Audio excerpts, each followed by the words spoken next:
Welcome to another episode of Love Living Local 315. We are your hosts, Scott and Kelly Greats, and today we are super excited to sit down with our friend, fellow St. John Fisher alumni, Mark Chieco. He's a local attorney, a father, a coach, proud advocate for the 315, born and raised right here in Utica. Mark runs the Chieco Law Group, where he fights for people who need it the most. From making a difference in the courtroom to supporting local businesses and youth sports, he's all about giving back to the community, and we're super excited to dive into his story. Welcome to the show, Mark.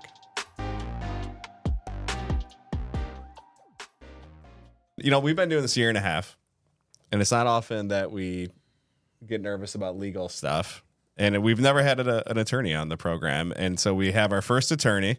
And we're nervous about legal stuff that could have come out during this conversation. I think we're going to be okay. Let's start with bringing you home. I'm going to keep calling you Cheeks. I'll try to be professional about this, but Mark Chieco, he's Cheeks. We've known him since college. Kelly Warhurst, St. John Fisher, now university. When we were there, it was just a lowly college. It was just college. Uh-huh. So we finished up college. Mark went to Albany Law. Yes. Finished up there and then came home. So talk about that journey. What brought you home? So I moved home in 2007. I had, after college, which I was thinking about it this morning, we're coming up on 30 years of friendship this year. Crazy, That's right? crazy, isn't it? 30 years ago will be in the fall that we met. So after college, I went to law school in Albany. I stayed there for, I want to say 10 years. After I was in Albany 10 years. And then when my wife and I found out we were having our first kid, an offer presented itself for me to come home to work at a firm here in Utica, and we thought it would be awesome. Both of our parents are still here. Our families were still here, and so we decided to move home. I always knew I'd come back. Yeah. Like, when you talk about people that are Utica, Yeah. Yeah, you define Utica. I'm Utica. It's so funny that you said that because I was thinking this morning in my 4 minutes of preparation for this interview, I'm like, when I think Utica, I think Mark Chieco. And maybe that's because, you know, we went away to college together to meet a guy from Utica, but you just, in all the good ways. Yeah. You remind me of Utica. And it's funny because most people, because I'm a short Italian guy, think I'm from Frankfurt. You spent a few nights there. Yeah, we welcome you. My family's from Frankfurt. Oh my God, I didn't know that. So it's funny. That's what actually brought us back too, was our first son, Tyler. Yeah. So I think that has a lot to do with it, like your upbringing. And then when you're going to have your own kids, you sort of want them to be brought up in the same community. Yes, have the same things that we had, the same experiences. Yeah.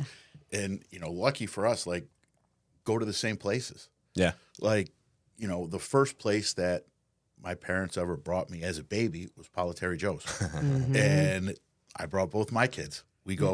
I still go almost every Saturday. Church. Yeah. One of our friends calls it church. He goes to church. I go for on Tuesdays for lunch with my buddy Ben, and I go on Saturdays with my father and my boys. Yeah. That's funny. But you didn't go back to Utica. See, your kids are at VVS. My kids are at VVS. When Kelly and I came back in 2006, we said only under one condition. We're not sending our kids to Frankfurt. We're just not going to do it. And we looked in New Hartford, we looked in Clinton, we looked in Whitesboro. We even looked in Utica. We looked in over North Utica. Utica. And we bought a house in Frankfurt. Yeah, we did. And we said it's just temporary. And that was 20 whatever years ago. But there's something to be said about what we know. Yeah. You know, it's going to the same, like I said, going to the same places. And, you know, when we moved back, we moved to Sherrill. And Sherrill is, I call it Mayberry. It's literally the greatest place in the world to live. I lived in the city of Sherrill for 11 years. I couldn't tell you how many times I locked my door. It was probably less than 5. Yeah. The kids can run all over, and there was always somebody there who either had an eye on them or could tell you what was going on. There is zero crime. It literally is like Mayberry. Everybody knows everybody, but it wasn't like high school where everyone was in everyone's business. It was just a great place to live. Yeah. So let's talk about your boys. You have two sons, right? I have 2 sons, Jack and Anthony. I think we ran into him at Accelerate once or for a sporting event. I think so. They play sports. Yep. Heavy in sports. Yep. They both play baseball. Jack's a junior this year. Okay. He plays baseball and runs indoor track. That's where I ran into Scott. And Anthony has played basketball, football. Now he does indoor track with his brother, and they're both just mainly baseball players now. Wow. Yeah. All right. They're good boys. Like good baseball. Like you're Yeah, my older son, he's you can brag. Yeah, he's most likely going to play in college somewhere. Last year he won Rookie of the Year for, I think it was Section 3 or the Tri-Valley League, one of the two, I don't remember. But American Legion, he plays travel ball. He's played all over the country. That's awesome. Yeah, we're kind of deep in the recruiting circuit right now. Which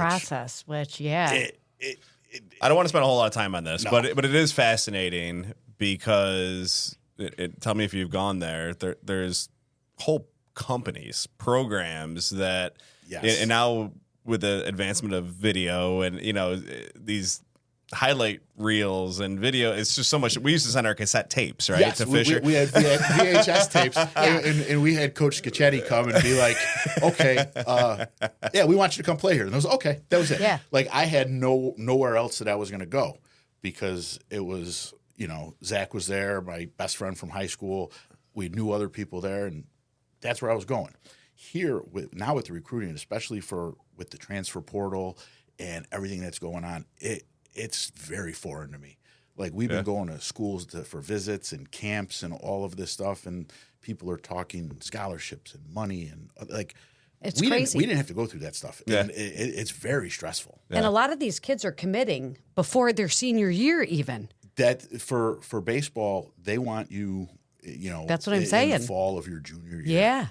Yeah. And that probably changes how their senior year goes, which is a double-edged sword, right? Yes. Especially if you're like a pitcher, because I'm sure the college is very protective of now it's your senior year, team's trying to make some moves, and you're the prima donna who can only get so many innings. Or Yes. I've seen some of that. yeah, I'm sure. All right, let's talk. Talk career. Let's talk law. All right. It's a funny conversation. An insurance guy and an attorney. We just blame each other for everything wrong in the world all day long. I'm like, well, that's the attorneys, and Cheeks is like, no, it's the insurance guy. Well, I mean, I did spend 15 years as a defense attorney for insurance companies. So let's talk about what had you go out on your own. So after being an attorney for, I want to say it was 19 years at the time that I went out on my own, I realized that, sometimes when you are, beholden to other people or other organizations, you don't get to represent people the way that you want. One of my big things now is because I'm out on my own and, I'm the head guy, I get to tell people what they need to hear, not always what they want to hear. Mm-hmm. And I found that it makes everything go much smoother. One of the big things about having your own business, and you know this from what you do, is you heavily rely on your reputation. Sure. You rely on your word. You have to keep your word. And when you tell people or things that, expectations that may not be realistic, or when you have to tell somebody, not every case is $1 million case. Not every case is a case worth taking. And I think people respect you more for your honesty than, having to chase every nickel. One of the things I've kind of, prided myself on is there are cases I will turn down. If I don't know how to do something, I'm not going to ask somebody to pay me to learn. Okay. After 22 years, I know what I know. And, I'm consider myself pretty good at it, so I will stick to what I know. If someone comes in and says, I have a complex tax issue, I'm not your guy. You're not a tax attorney. I'm not a tax attorney. I'm not your guy. And a lot of times people, we're all chasing the same nickel. So it's hard to turn down business sometimes, but sure. When you rely on your reputation and you rely on your good name in the community, I think you earn that respect a little bit more by saying, hey, I can't do this, but I can point you to someone who can. Mm-hmm. Yeah. Or if someone says, hey, I need insurance on this, or my insurance company just dropped me. You know, the first answer is call my buddy Scott. Yeah. You know, it's, you know, We're probably the ones that dropped them, though. you develop a network, Right. you know, and it's kind of like Sure. what we were talking about the other night at the track meet is, you know, you have all these people, and because we grew up here, you know so many more people. Yeah. Like when I was in Albany, I had a group of friends that were Albany guys who I got to meet a lot of people, but I was never going to be an Albany guy. And I didn't have all those relationships or the network to say, oh, I got a guy for this. I got a guy for that. So I love that you brought that up, because we've been doing this a year and a half, and we hear all the different things that people love about living local. And I struggle, you know, it's always the food and the same crap, right? But every once in a while, I can't remember who said it, but someone said, I like that Utica is big, but not too big. Mm-hmm. And you just summarized that perfectly, in that, you know, there's enough going on where it's you know, there's stuff going on, but it's not too big. And being from here, you're right. You start building those connections, and now you're going to go through it with your kids. We're starting to go through it with ours. We've got one in college, one looking at colleges. We were just in Florida. I don't know why we came back. We're recording this during the blizzard of 2025, but Snowvid, I think they were but calling it. That's a good one. our son is a senior now, and he goes, I would love to live in a place like this. We're in Lauderdale. He wants to golf every day. He goes, I can golf. I can, he likes to run. He likes to be at the beach. He's like, he goes, but I'd miss home. And he goes, there's just a lot of things I like about home. He goes, I just hate the weather. And so we have that legacy piece. You know, we're all at this table, second, third generation here. Mm-hmm. You know, and we're not gonna push our kids to do anything, but you know, we've built a reputation and name, and that's something. So I don't know. That was just a commentary. And the I had no networking question is there. so important. Like he said, like you're passionate about your own career. And when you have customers or people or friends that ask you for recommendations for a service in another industry, that networking is so important, that you want to give them to people that you know will take care of them. Also, giving back to the community is huge. Do you want to talk about the city of Utica, the position that you hold there? Sure. I'm also the assistant corporation counsel for the city of Utica. What does that mean? The city of Utica has a law department, obviously, that handles all of the city's legal matters. I head up the codes department, so I am the attorney for the city for all things related to codes within the city. You know, whether it is a violation for a porch that's falling down, or it could be not cutting your grass, or could be a lot of just things. building permit. It's a lot of things that happen in the city. But a lot of it is making sure that the city looks the way it's supposed to. And you know, I don't want to say holding people accountable, because it's a sense of pride for the people who live there. You know, there's the broken window rule. You know, if you let a broken window slide, you know, first it's a broken window, and then it's a door falling off the hinges, and it just keeps getting worse. And we've taken the codes department, and, you know, they do an excellent job. I can say in my private practice, I used to deal with codes enforcement officers all the time. And in every other municipality that I've ever dealt with across the state, you know, codes officers generally have the same personality, right? They're sticklers. They're you know, letter of the law. You know, there's no wiggle room. Our codes officers are great because they will listen to people. They work with people, and you know, it's not all about, you know, dropping a hammer on somebody. It's you know, what can we do to help you get this done? Because a large population in Utica are elderly people, and especially right now, you know, there's a city ordinance that says you have to shovel your sidewalk. Well, you know, for example, my father's almost 80 years old. Yeah.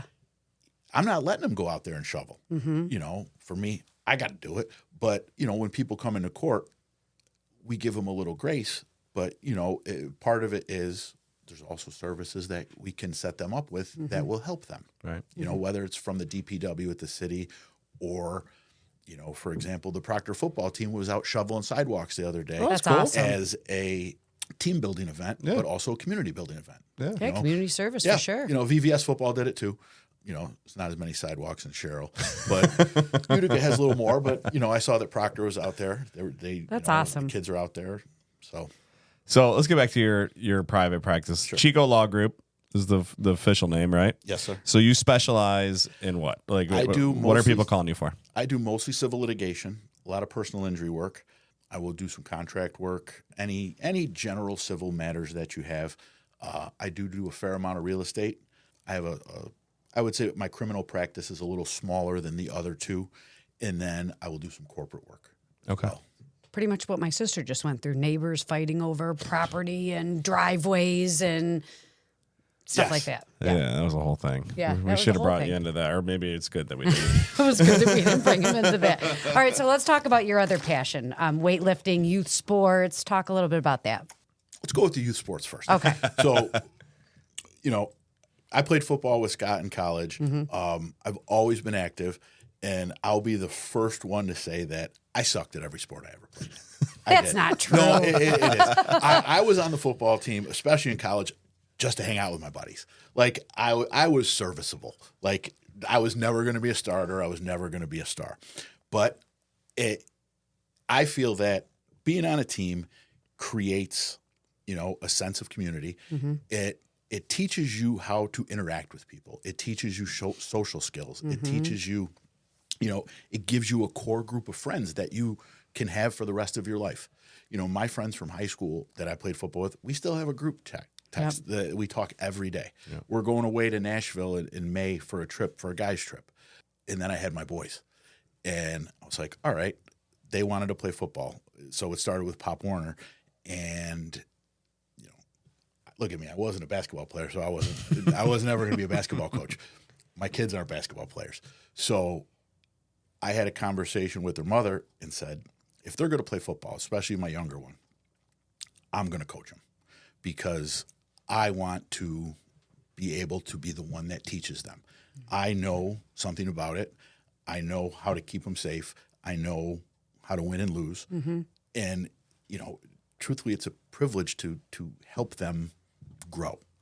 And then it went from, I coached Pop Warner for 9 years, and then it went to Little League Baseball, which I'll be honest, I really didn't love coaching Little League Baseball. It's intense. My older Scott son loved it. It's just stressful, though. my older son and I, we had some battles when I was his coach. I think I actually threw him out of an all-star game when he was in 6th grade. I tossed my daughter out of a basketball practice once, for sure. And after that, I said, I'm not coaching him anymore. 2-3 years goes by. He joins the Utica Hurricanes travel baseball team. And it was coached by Joe Marino, who's been one of my dear friends my whole life. And he played for a year, and then Joe came to me and said, do you want to coach? Thought about it. I talked to Jack about it. And at first, they brought me in as the strength and conditioning coach for the team. And then it turned into the bench coach. I was like the Don Zimmer of travel baseball. And then it morphed into my new title was the attitude adjustment coach. That's great. Which was great. And travel baseball, coaching that for me was, I actually get like chills talking. I loved it. It was so much better than football because we traveled with the boys and we traveled with the families. And our Hurricane family was literally like one big family. We had kids that I grew up with and went to high school with. We had Dominican families. We had African-American families. We had every kind of people from all over. It wasn't just Utica.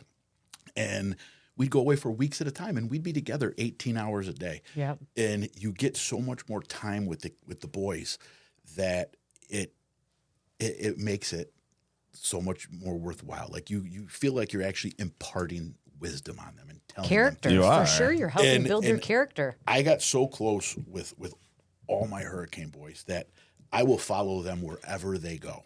Like one of my boys, he's a senior at Proctor this year. I've been taking him to colleges for visits. I took him to get his driver's license. Like I really do love these kids. One of the kids from Rome who we had for a couple of years, I still go watch him play. Yeah. They're just great boys.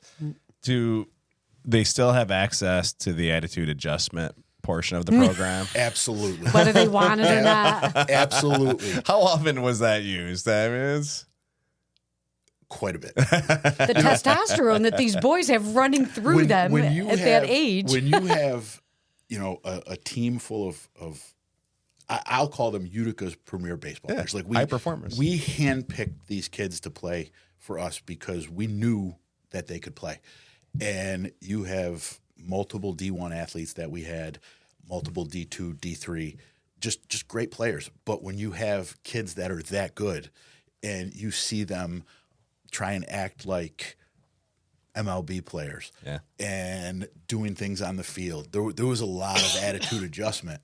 And there was days where I'll be honest, I lost my cool, and there was also times where I had parents that wouldn't talk to me for 2 months after. Yeah, well, that's par for the course. You know what? Every one of the kids, all of them still text me on Father's Day. Happy Father's Day. That's awesome. And it's great. Like one of them just had their senior night at Proctor for basketball, and they announced me as part of his family, which what's better than that, man? Yeah. Like, no, that's amazing. And, yeah. And I've said often, and that's why as stressful as Little League was, it was awesome because there's no greater metaphor for life than baseball. Yep. And these kids, especially at that age and even the age you're talking about, a lot of them, especially the good ones, they haven't experienced failure or competitive. They were just the shortstop because, and so I say all the time, winning is easy, losing, you find out what you're made of, right? And what you've got. Baseball is the only sport where if you fail 7 out of 10 times, you're going to the Hall of Fame. A great season. Yeah. And it's just you. It's a team sport, but it's just you're the only one in the batter's box. Mm-hmm. You're the only one on the mound. You're the only one that got the ground ball to third, right? You're the only one that made that throw just now. So absolutely, it's certainly a team sport, but when you're vested in the team and then the spotlight's on you and you mess up, that could be tough. And you got to go see the attitude adjustment coach. Yeah. That's probably why you guys won so much. Yeah. It's probably why you're an attorney now. Yep. Well, you were an attorney at the time. I was. At one point for, a lowly team from Utica, New York, we were ranked in, I want to say, the top 200 in the country. That's awesome. For our age group. Yeah. Yeah. Do you not want to talk about powerlifting? We don't have to. No, powerlifting was a big part of my life. I was. How many years? You were competitive. I was competitive for 10 years. Usually I lead up with when I say that I sucked at every sport. I didn't start competing at powerlifting until I was 36, and I finally found something I was good at. And it was something that just came naturally to me. It's got to be a great release, especially with what you deal with on a daily basis. Yes. Some people drink, some people do drugs, some people go to therapy. I used to lift up heavy things. There you go. And I had a great run. I got to lift all over the country. I got invited to lift all over the world. At one point, I want to say it was 2018, I was the number 3 ranked bench presser in the world at 242 pounds. I was the number 10 ranked overall lifter in the world for any age group. And then still to this day, I have the second highest total in the history of powerlifting for a master's lifter all time. That's awesome, man. Yeah, that is great. Yeah, I was following you on social, and I saw you were doing some big things. I didn't know it was that big. Yeah. Yeah, it's world renowned. Yeah, I mean, who would ever thought that people would have paid me to go lift weights places? It was great. Honestly, if I had to pick one person, it'd be you. You've always had a knack for, like, everyone likes Chieco. Mm-hmm. Right? Always smiling. And like, you do unite people, and you like everyone, and you're very diverse. Yeah, I mean, we could talk about some crazy stuff that we won't talk about here, and you'll be right on it, right? And then we can talk about professional stuff, which this has been a very professional conversation. I don't know if I'm excited or disappointed by that, but yeah, I know. You wore a suit coat. We had the conversation before that if anything illegal was said, we'd have to edit it out. So we're trying to limit that. But no, it's awesome. I guess what was one big takeaway from that season of your life? Like what that one moment that. Sticking with it, because in the beginning, I'll tell you that when I came up, I was known just as a bench presser, like a bench press specialist. But I wanted to become a good squatter and a good deadlifter. Fighting through pain, squatting was the biggest thing. You could put 800 pounds on your back, sit down. It's real easy to not get back up. But once you start pushing, you feel that pain, and if I go just a little bit more, I'm I'm going to stand up. And that's kind of like what you do with life, whether it's relationships or parenting or work. And because, especially as an attorney, there are days that suck, right? There are cases that you thought were great cases that become not so great, or you deal with a lot of pressure. Like when people entrust in you, their well-being or their financial well-being or protecting them, it's a very heavy burden. Not to use a pun here, what we're talking about, but it's a heavy burden because you have to put your best foot forward to make sure not only you're doing a great job for them, but it has to be the right job. Hard work isn't always the answer. It's hard work and smart work. Yeah. Interesting that you went there. So I don't listen to Joe Rogan only because his podcasts are like 3-4 hours long. I just don't have the time. Well, we happened to have a 3-hour flight yesterday, and he popped up with David Goggins. Now, David Goggins, as you know, absolute animal. But one thing that he talked about yesterday, and I'd like your take on it, is people look at the physical things, torture, true torture. I mean, he's running on like broken feet and just ridiculous stuff. 80 miles a day. Have you read his books? The most recent one I have not. I read You Can't Hurt Me. Tremendous. Yeah, but the reason I bring that up is because, he said he does this. People look at the physical stuff and they think, oh, he's a Navy SEAL, whatever. He goes, but I do it because that's the only way you can get to the dark matter in your head. He says, when you bring yourself to the point of physical exhaustion and pain and just wanting to quit and you keep going, he goes, that's when you find out what's in your head. And then you got to work through some things that come up in your head. And so, you kind of alluded to it, but talk to me about the mental piece of this. It can bring you to a dark place because when you're that exhausted and you're pushing through something, whether it's lifting weights or work or running, and usually I'll listen to a Goggins book when I'm on the treadmill, which thankfully recently I've started doing a little bit more. But it's hard because when you hold 600 pounds over your face, right, you know that if you have one little misstep or one miscue or you misgroove the way you go down or your wrist bends, you're dead. Like dropping 600 pounds on your face is not good. And, a lot of people talk about positive mental imaging, right? Envisioning your success. People, and I've been asked this before, when you're lifting, what do you envision? That's what I would envision. As I would go to that dark place and I would picture me dropping the weight. And I always felt like by seeing that, it kept it from happening, right? Okay. Because I was cognizant of it. I was making sure I did everything right. And it's when you get too comfortable with it, when you don't respect it, that's when something bad happens. And that's the same thing with everything. That's the way, with work, if I got a checklist of things to do and some of them are mundane, if you don't have that mentality where you go through every one, you're going to miss something. And if you miss something, case gets dismissed or you lose. Yeah. And then how do I explain that to my client? So that's why, you take those two things and you use them to, I guess, be your guiding principle. Yeah. Awesome. Good word. Well, so you talk about that envisioning stuff, and then in your part of your key message is a fresh perspective. What does that mean to you? Like, especially when it comes to your law practice and Utica. Yep. And it kind of goes back to what I said earlier. Like, I'm going to tell you what you want to hear or what you need to hear, not necessarily what you want to hear, because for my law practice, a lot of times I'm on the outside looking in, right? So I learn, facts or information, from my own investigation or from what my client tells me.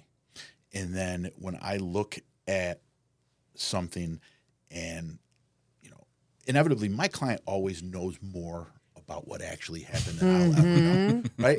And not to say that people don't tell the truth, but you know, sometimes people forget details. So It's a you know, nice way to put it. yeah, when I get to look at something from the outside coming in, I get that, you know, neutral perspective. You know, I may tailor my arguments to support their position, but you have to look at it from that neutral perspective.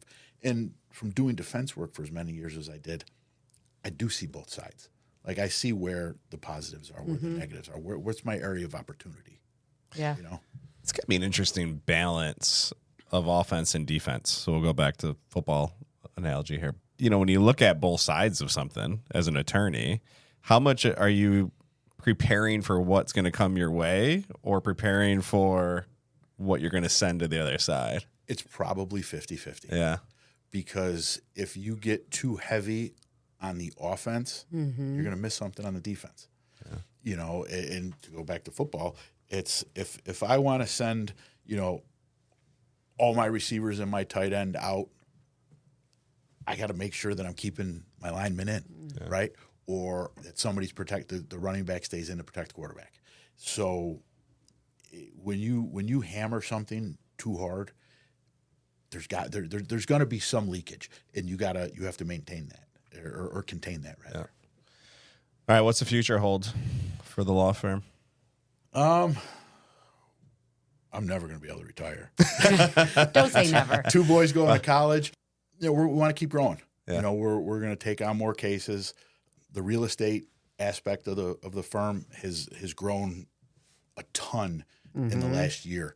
You know, I've gotten the privilege to work with some really great real estate agents, again, which comes as part of that network. Yeah. It was, you know, one of them is a dear friend from high school that came to me once and said, "Hey, I'm in a bind. Can you help?" Absolutely. And then another one is one of my best friends from high school who sends me files. And then the third one that I probably get the most from is, you know, a dear for someone who I almost consider a sister, who really got me into doing real estate. So that's grown by a bunch. You know, we're taking personal injury cases. People are, you know, word of mouth has been great just because of, like what you said, who I am. Yep. People like me. People trust me. And, you know, I take a lot of pride in that. Yeah. Well, listen, man, that's earned. You know, I mean, it doesn't happen by mistake or accident. Yeah, it's been like 30-something minutes. We try to keep these to half an hour, but yeah, sometimes you get caught up. Now it's the fun part, right? Wrap it up, man. This was a lot of fun. Yeah. Okay. I really liked it. We're not done yet. We got our rapid fire 5. Yeah. This is where it gets weird. We're going back to Ward 4. Oh my God. Uh-oh. No, don't. You cannot say anything about you were a that. Ward 2 guy our freshman year, weren't you? Well, freshman year, I wasn't. Well, my room was on Ward 2. I think I spent most of the time in your room or your suite mate's room, and you know, just sleeping on a couch. But yeah.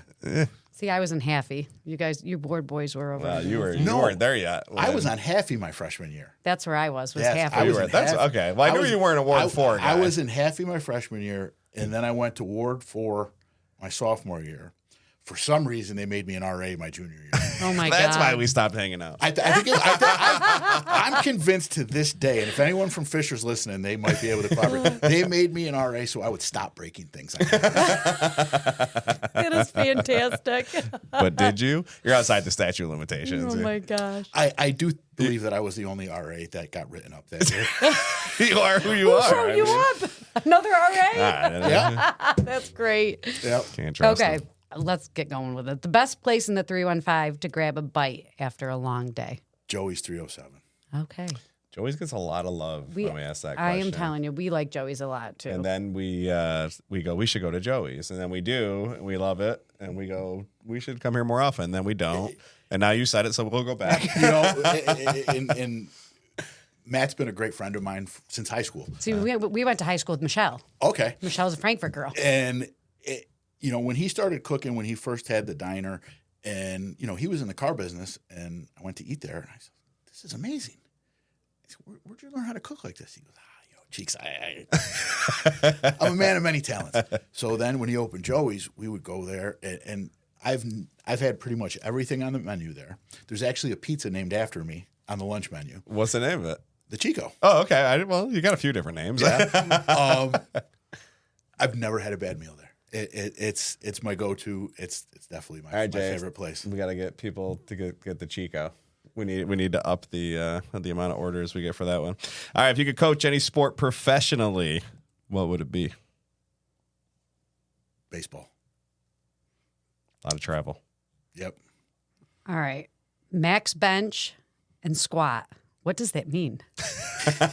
I usually go first, so that was going to be mine. But I have no idea. Well, it's kind of funny. The most he's ever benched and the most he's ever squatted. Oh, all right. So when I competed in powerlifting, there's two separate divisions. There's a raw bench press, which you just lay down and you bench, and there's one. It's called equipped, where you put on it's like a canvas shirt that assists you. My best raw bench press in a meet was 575. In the gym, it was 600. And then in a shirt, it was 865. Jeez. That is insane. And then my best raw squat was 805. Wow. So that's when you put the weights on your shoulder. Shoulders, squat Okay. down. You got to hit a certain part. They yell at you, and you can. And then you can spring back And then up. you stand up. Yeah. All right. Yeah, All that's right. new today. We've seen you at a bunch of these, but what's your favorite local event or festival, something in the Utica, Rome area that you try not to miss ever? Oh, that's a good question. Probably the Mount Carmel Feast. Yeah. Do you run the Boilermaker? He's done. I I've used seen to. him. I ran into him. I did it. I remember seeing you. I ran the Boilermaker, the full one, 3 or 4 times, and then I've done the 5K Yeah. a bunch. We were on the bus together at the Heart Run many years ago. Yep. Oh my God, you're Yep. right. Yep. That was pre-powerlifting. Yeah. That was when I was in my running like Spartan races and doing CrossFit phase. That's cool. Now, when you're Mark Chieco, you don't hide in a crowd well, No. right? A lot of people I have a distinct body type. doppelgangers. I don't know if you do, maybe, but I share that because I'm not a runner, but I've done like 15 Boilermakers. I've hated them all, and you're sweaty, you're disoriented, you're thinking about the next hill, whatever. And I'm like, looking up ahead, I'm like, that's Chieco. You were wearing like a Boston Celtics jersey. Always with a Boston Celtics jersey, lumbering around. And I remember, I think it was the last Boilermaker, and a friend of mine was there, and I was like, man, I can't believe how much my shoulders hurt. Why do my shoulders hurt from running? He goes, because you're carrying those tree trunks around on your arms, swinging them for 9 miles. Of course they hurt. Gosh. Yeah. Too funny. I remember that we did run into you, Boilermaker. Okay, you have a day off in the 315. What are you doing? Complete day. Well, I'm obviously going to the gym to start the day. And then probably picking an off the beaten path spot for lunch. Ooh, you got one? We love these. I've been on a Mediterranean kick lately. Uh-huh. So I've been going to Zena's a lot lately. The Phoenician, Karam's. The Phoenician buffet is outstanding. Where is that? It's on Burstone Road. Or French It's Road. right. It's right near the Home Depot there. Yes. Okay. French Yeah. Road. And then I've heard great stuff about Karam's as well. That's in that Whitestown Plaza, right?